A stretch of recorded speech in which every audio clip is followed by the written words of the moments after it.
নতুন রাজনৈতিক দলের নিবন্ধনে ইসির জারি করা গণবিজ্ঞপ্তি স্থগিত। কেন অবৈধ ঘোষণা করা হবে না জানতে চেয়ে হাইকোর্টের রুল। জুলাই আন্দোলনকারীদের মধ্যে অনৈক্য চেষ্টার অভিযোগ বিএনপির। অন্তর্বর্তী সরকারের অনেক কথা শোনাচ্ছে ফ্যাসিস্টদের মত। বাজেটে করমুক্ত আয়ের সীমা বাড়াতে পারে জানালেন এনবিআর চেয়ারম্যান। ব্যবসায়ীরা কমপ্লেইন্স হলে ভ্যাট হার হবে সিঙ্গেল ডিজিট। বরগুনায় ধর্ষণের শিকার কিশোরী ও তার পরিবারের নিরাপত্তায় হাইকোর্টের নির্দেশ। ভুক্তভোগীর ছবি ও নাম পরিচয় প্রকাশে নিষেধাজ্ঞা। উদ্বোধন হলো দেশের দীর্ঘতম রেল সেতু যমুনা। 3.5 মিনিটে নদী পাড়ি। সহজ হবে ঢাকার সঙ্গে উত্তর ও দক্ষিণবঙ্গের রেল যোগাযোগ।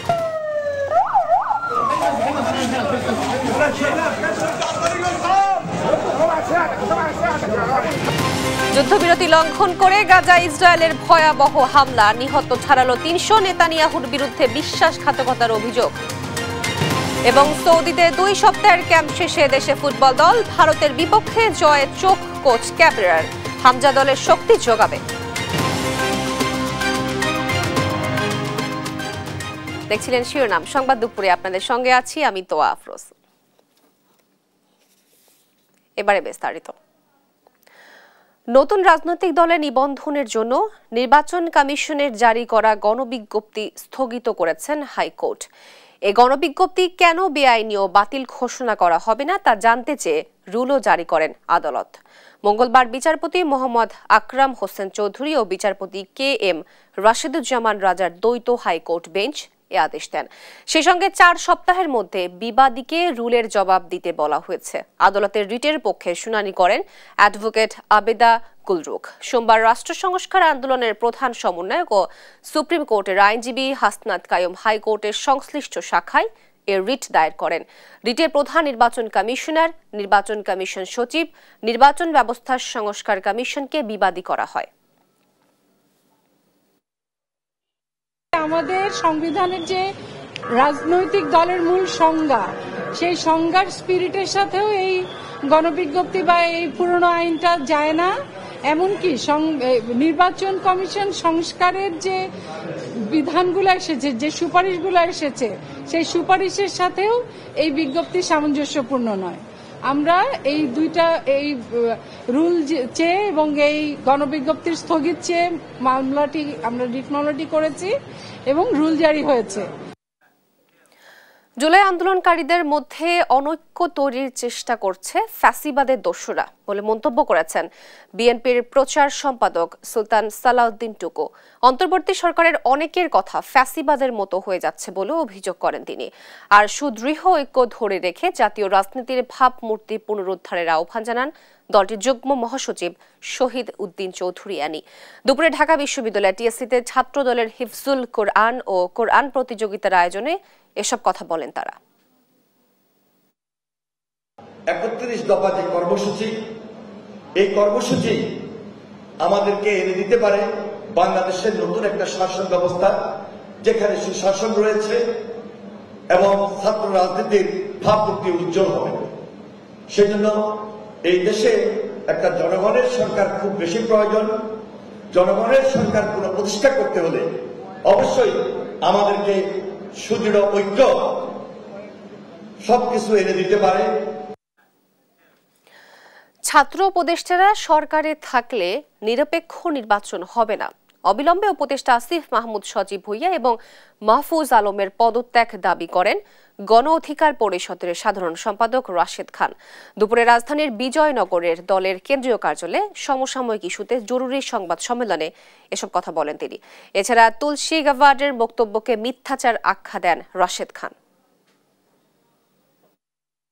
যে এই 2 জন ছাত্র উপদেষ্টার পদত্যাগ করা উচিত। আমাদের গণ অধিকার পরিষদের সিনিয়র সহসভাপতি ফারুক হাসান উল্লেখ করেছেন, আগামী 15 দিনের মধ্যে এই 2 জন ছাত্র উপদেষ্টার পদত্যাগ করতে হবে।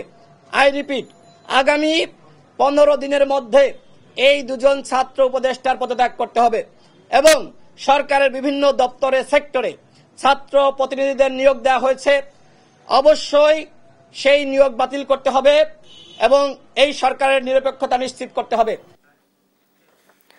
কোম্পানি নয়, ব্যক্তিশ্রেণীর কর বেশি হওয়া উচিত বলে মন্তব্য করেছেন এনবিআর চেয়ারম্যান আব্দুর রহমান খান। জানান, আসছে বাজেটে ব্যক্তিশ্রেণীর কর সর্বোচ্চ সীমায় ৫% বাড়ছে, করমুক্ত আয় সীমাও বাড়তে পারে। মঙ্গলবার দুপুরে জাতীয় রাজস্ব বোর্ডে আয়োজিত ২০২৫-২৬ অর্থ বছরের কর, শুল্ক ও ভ্যাট সংক্রান্ত প্রাক বাজেট আলোচনায় এ মন্তব্য করেন এনবিআর চেয়ারম্যান। বলেন, ব্যবসায়ীরা সবাই একমত হলে কর হার সিঙ্গেল ডিজিটে আনা হবে। যারা আয়কর রিটার্ন দিচ্ছে না, এবার তাদের দিকে নজর দেওয়ার কথা বলেন তিনি। সভায় বিভিন্ন ব্যবসায়ী সংগঠন তাদের সুপারিশমালা উপস্থাপন করে।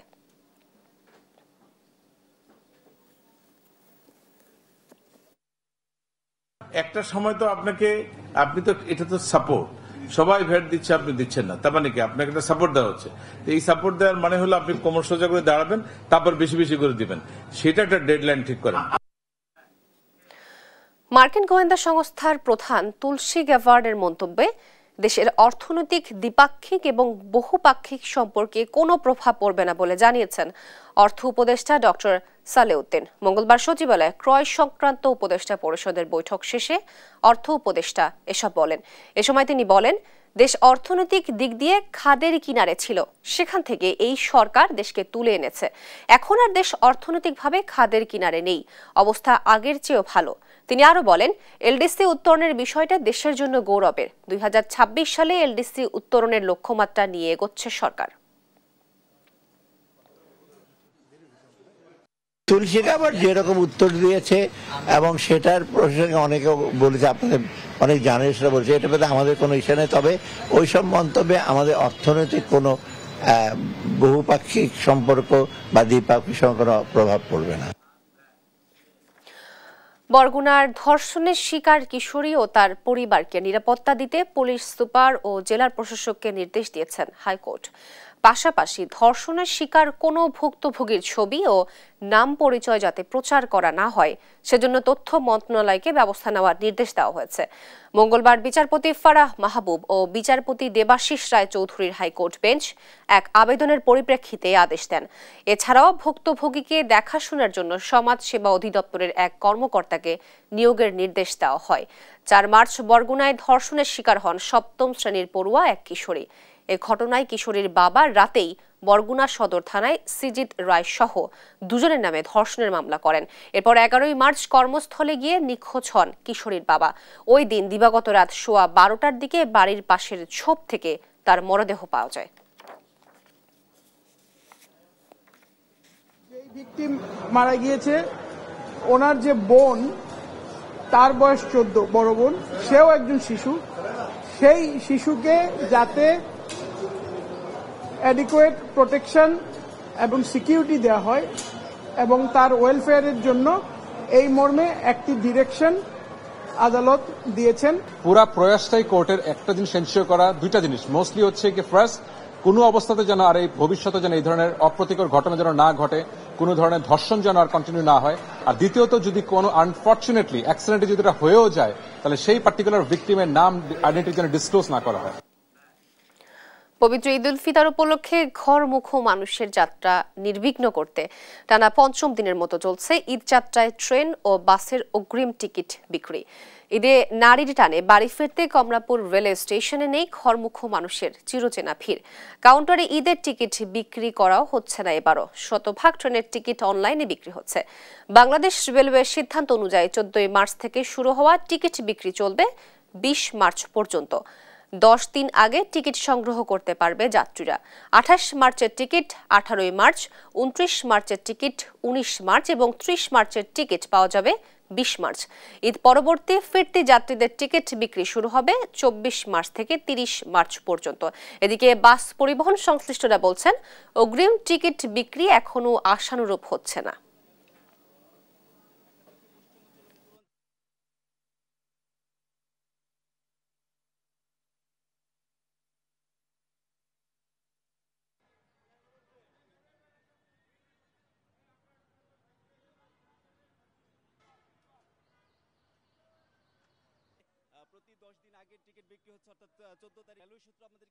অনলাইনে টিকেটের জন্য ট্রাই করলাম, অনলাইনে টিকিট পাই নাই। তারপরে আমি কাউন্টারে আসছি, কাউন্টারে বলে অনলাইনে টিকিট। তা আমরা কোথায় যাব? অনলাইনে আসলে অনলাইনে পাওয়া যায় না, আবার কাউন্টারে আসলে কাউন্টারে মানুষ তো ভোগান্তির শিকার।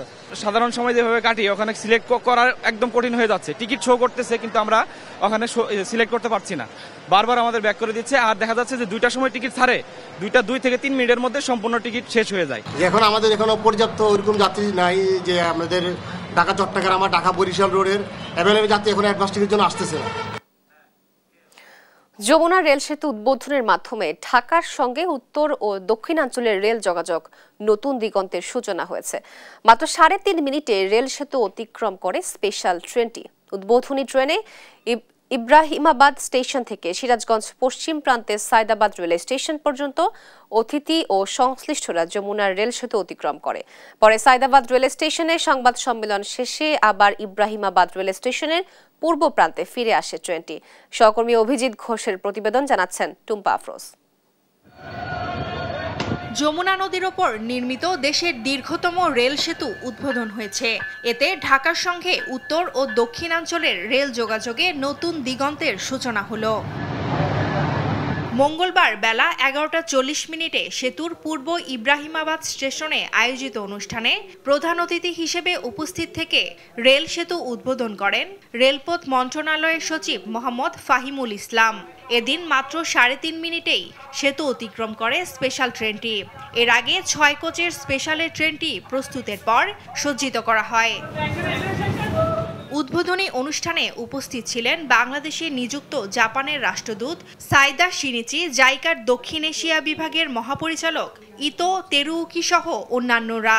পরে সেতুর পূর্ব ইব্রাহিমাবাদ স্টেশন থেকে সিরাজগঞ্জ পশ্চিম প্রান্তের সয়দাবাদ রেল স্টেশন পর্যন্ত উদ্বোধনী ট্রেনে অতিথি ও সংশ্লিষ্টরা যমুনা রেল সেতু অতিক্রম করেন। পরে সয়দাবাদ রেল স্টেশনে অনুষ্ঠিত সংবাদ সম্মেলন শেষে ট্রেনটি আবার ইব্রাহিমাবাদ রেল স্টেশনের পূর্ব প্রান্তে ফিরে আসে। যদিও যমুনা বঙ্গবন্ধু ব্রিজটি 4.8 kilometre double line dual gauge সেতুটি দেশের উত্তর পশ্চিমাঞ্চলকে ঢাকার সঙ্গে রেলপথের মাধ্যমে সংযুক্ত করেছে।